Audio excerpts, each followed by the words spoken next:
Assalamualaikum warahmatullahi wabarakatuh. Alhamdulillahi rabbil alamin, wa bihi nasta'in wa ala umuri dunya waddin, wassalatu wassalamu ala asyrafil anbiya wal mursalin, sayyidina wa maulana Muhammadin wa ala alihi wa sahbihi ajma'in, amma ba'du. Qala al-muallif rahimahullahu ta'ala wa nafa'ana bihi wa bi'ulumihi wa bi'asrari fi daruni amin. Para hadirin kaum muslimin dan muslimat rahimakumullah, alhamdulillah kita kembali dapat berjumpa untuk kembali membahas, mengkaji kitab Al-Anwar Al-Muhammadiyah Syarhul Arba'in An-Nawawiyah. Sudah 9 hadis yang sudah kita kaji, dan alhamdulillah insyaallah pada hari ini kita akan mengkaji hadis yang ke-10. Bismillahirrahmanirrahim. Al-haditsul 'ashir. Hadis yang ke-10. Al-iqtisaru 'alal halalil thayyib. Ini menjelaskan tentang pentingnya kita mengkonsumsi makanan yang halal dan juga yang baik. Halal dan baik. Mungkin ada yang halal tetapi tidak baik, ada yang baik tetapi belum tentu halal. An Abi Hurairah radhiyallahu anhu qala Rasulullah sallallahu alaihi wasallam, innallaha ta'ala thayyibun la yaqbalu illa thayyiban.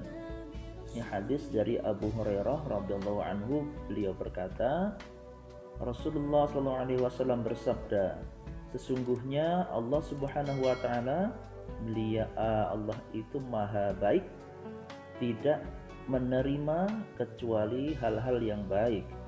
Wa innallaha amaral mu'minina bima amara bihil mursalina, faqala ta'ala ya ayyuhar rusulu kulu minat thayyibati wa'malu shalihan.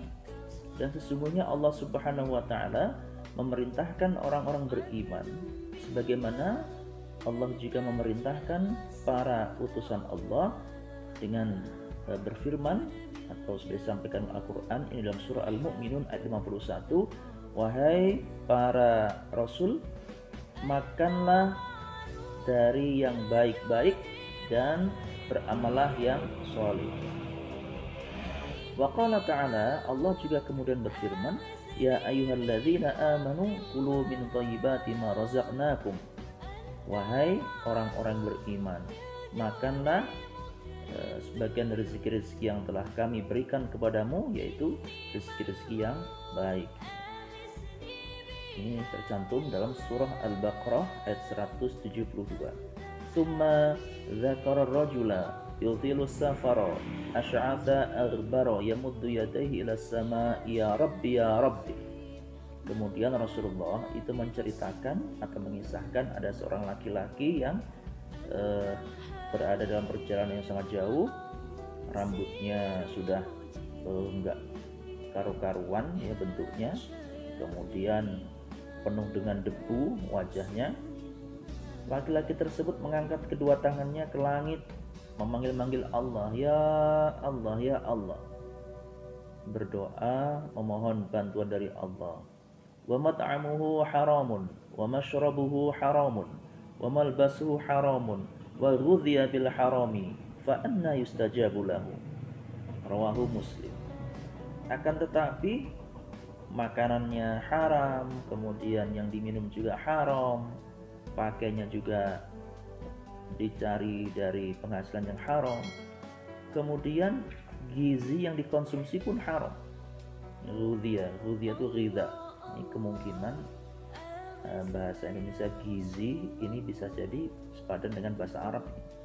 Bahasa Arab ghidha, ini ghudhiya, misalnya gizi. Nah, karena semuanya haram, bagaimana akan diijabah doanya oleh Allah? Ini hadis riwayat Imam Muslim. Hadirin sekalian rahimakumullah, asyarhu penjelasannya adalah yursiduna Rasulullah sallallahu alaihi wasallam ila anallah ta'ala ilahun azimun.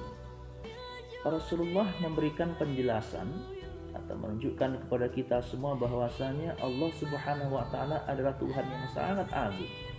Munazzahun 'anil naqaisi, terjaga, terlindungi dari segala sesuatu yang mengandung kekurangan. Jadi Allah itu sempurna, tidak ada kekurangan sama sekali. Wajibun lahu kullu kamalin, jadi wajib ya bagi Allah itu memang segala kesempurnaan itu hanya milik Allah. Jadi tidak ada makhluk atau siapapun selain Allah itu yang memiliki kesempurnaan, hanya Allah Subhanahu wa taala. Karena Allah Maha sempurna, Maha agung, Maha suci, Maha bersih, la yaqbalu min a'mali ibadihi illa al-'amal al-khalis li wajhil karim. Maka menjadi maklum wajar kalau Allah itu hanya menerima segala amal ibadah hamba-hamba Allah itu yang diterima hanya amal yang itu bersih, khalis ya. Khalis itu bersih, tidak ada apapun kecuali apa, hanya liwajhil karim, hanya karena Allah Subhanahu wa ta'ala. Famahma taqarraba ilahil abdu, jadi meskipun seorang hamba berusaha semaksimal mungkin, berusaha mendekati Allah, taqarrub kepada Allah, ibadah, sholat, doanya terus-terusan, tidak berhenti, lakin akan tetapi makaluhu haramun, tetapi makan makanan yang dikonsumsinya itu haram, ka'ayyakular riba, seperti halnya suka sekali memakan barang-barang hasil riba misalnya, awisirqah, atau kemudian karena hasil curian, au zulman nasi, atau karena seringkali berbuat zalim kepada sesama manusia, wa kadzalika malbasuhu haramun wa mashrabuhu haramun, apa yang digunakan dipakai sehari-hari pakaiannya diambil atau dihasilkan dari segala sesuatu yang haram, kemudian minumannya juga haram, fala yaqbalullahu minhu syai'a, maka Allah tidak akan mengabulkan apapun yang ia minta. Wa amaluhu mardudun alaihi, dan amalnya itu akan tertolak atau ditolak oleh Allah. Wa ma rafa'a yadayhi lillahi bid-du'ai fala yastajiba lahu, meskipun setiap waktu tangannya diangkat ke langit menengadah kepada Allah berdoa terus-terusan, maka doanya tidak akan dikabulkan, diijabah oleh Allah Subhanahu wa taala. Na'udzubillah. Jadi para hadirin sekalian, hadis ini penting bagi kita bahwa kita diwajibkan oleh Allah untuk mengkonsumsi segala sesuatu yang itu dihalalkan dan juga halal menurut ajaran agama kita.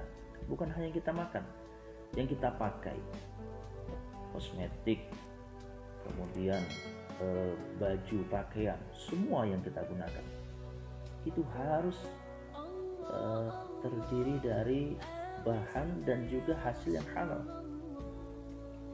Maka wajar Imam Ghazali juga pernah menyampaikan kepada kita bahwa satu suap nasi yang masuk ke dalam perut kita dan itu berasal dari makanan yang haram, maka tempat yang paling tepat baginya adalah neraka.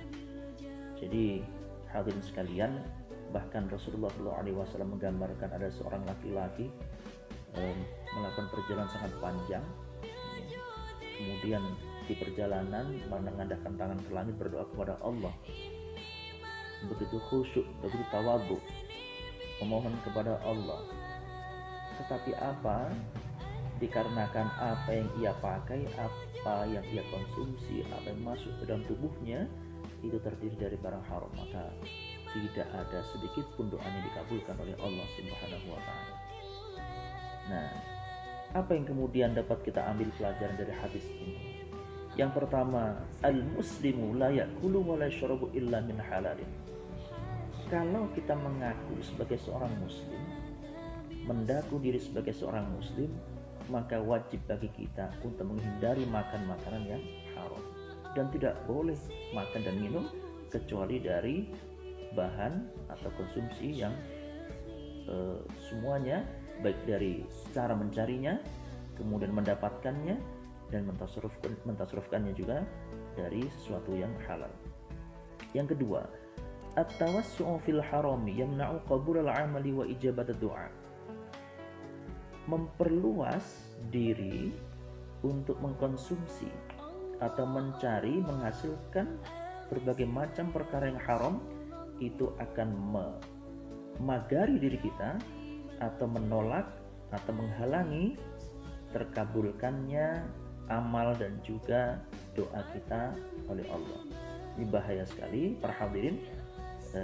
Kita harus seringkali mencoba untuk mengevaluasi diri, introspeksi diri. Jangan-jangan kenapa doa kita selama ini tidak dikabulkan oleh Allah, karena bisa jadi di antara hal-hal yang kita konsumsi terdapat makan makanan yang itu diharamkan.